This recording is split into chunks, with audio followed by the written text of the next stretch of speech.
Iarabana ny tokantrano manaraka ny météo amin'izao fotoana izao atao anatin'ny vanim-potoana ny ririnina tanterakantsika manamafy an'izay ihany koa ny Sara Jovemy zana-bolana tamin'ity an'ity satria dia mandraona ny andro ho an'ny ilany atsinanany voatany ary maina tanteraka ny ilany andrefany anosy ho an'ny rapitso sy ny any amin'ny talata dia mbola hita taratra hatrany zay saika amin'ny ilany atsinanany nosy iray manontolo fa ny alarobia kosa dia saika any amin'ny tapany avaratra atsinanana no ahitana izay volinandro ririnina izay miverina maina ny andro mazava ho azy ny alarobia akoatra ny any amin'ny tapany atsimo atsinanana izay mety hisy atanidraona mandalo vokatry ny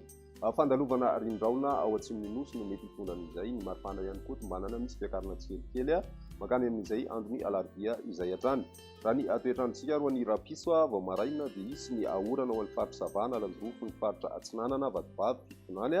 ary mandraona mety arahina herika kosa vao maraina ho an'ny faritra sofia ny amin'ny faritra loatra mangoro ary ny ilany atsinanana faritra nalamanga sy vakinankaratra ny ambiny kosa dia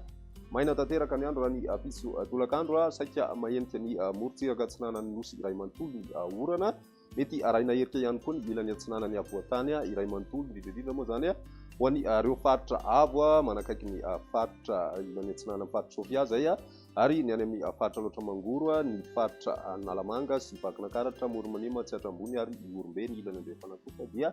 maina tanteraka ny andro raha ny maripana avovinavina amin'izay andro ny rapitso izay hatrany eo amin'ny 4 degré celsius ny ambany indrindra hitantsika any amin'ny faritra vakinankaratra iny ny ambony indrindra kosa raha ho an'ny avoatany dia 20 ka hatramin'ny 13 degré celsius ny maripana avovinavina raha ny morontsiraka kosa dia 17 ka hatramin'ny 18 ho an'ny morontsiraka atsinanany nosy sy ny any amin'ny tapany avaratra andrefany Madagasikara iny fa ho an'ny morontsiraka sy ny atitan'ny tapany avaratra andrefany nosy kosa dia manodidina ny 30 ka hatramin'ny 20 degré celsius ny maripana avovinavina amin'izay rapitso izay ho an'ny andron'ny talata mbola mitohy hatrany ny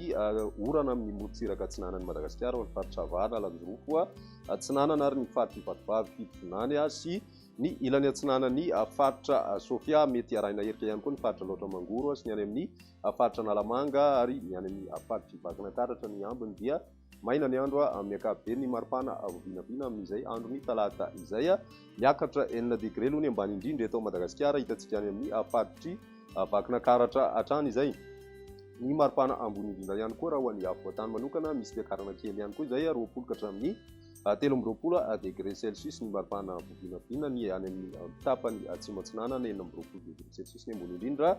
torak'izay ny morontsiraky menabe fa miakatra 20 kosa ny tapany morontsiraky ny faritra atsimo andrefana ho any amin'ny ilany avaratra andrefany Madagasikara dia miakatra 13 ka hatramin'ny 14 degré celsius ny maripana ambony indrindra amin'izay andro ny talata izay hatrany amaranantsika azy ny alarobia mbola hita taratra hatrany ny tsioky ny varatraza ho an'ny tapany avaratra atsinanany nosy mitohy araka izany ny ahorana ho an'ny morontsiraka savana lanjorofo sy ny faritra atsinanana mety arahina herika ho an'ny ilany atsinanany sofia sy ny any amin'ny faritra alaotra mangoro mety hitrangana tandrivindraona ihany koa nefa ny morontsiraky ny faritra atsimo atsinanana sy ny any taolanaro amin'izay andro ny alarobia izay vokatr'ilay rindraona no mety hitonan'ity tandrivindraona hitantsika atao amin'ny morontsiraka atsimo atsinanany nosy ity ny any andrefana dia masoandro hatrany aloha no mivatoerana raha ny maripana avovinavina mifandraiky amin'izay eo amin'ny 20 ka hatramin'ny 14 degré celsius eo ny ho an'ny avoatany ary 19 ka hatramin'ny 20 kosa ho an'ny morontsiraka atsinanany nosy ary 17 zay ho an'ny tapany atsimo andrefany Madagasikara mijanona 13 degré celsius ny maripana ambony indrindra hitantsika any amin'ny tany faritry betsiboka izay ny météo tsika tamin'ity an'ity raha pisy raha fotoana manaraka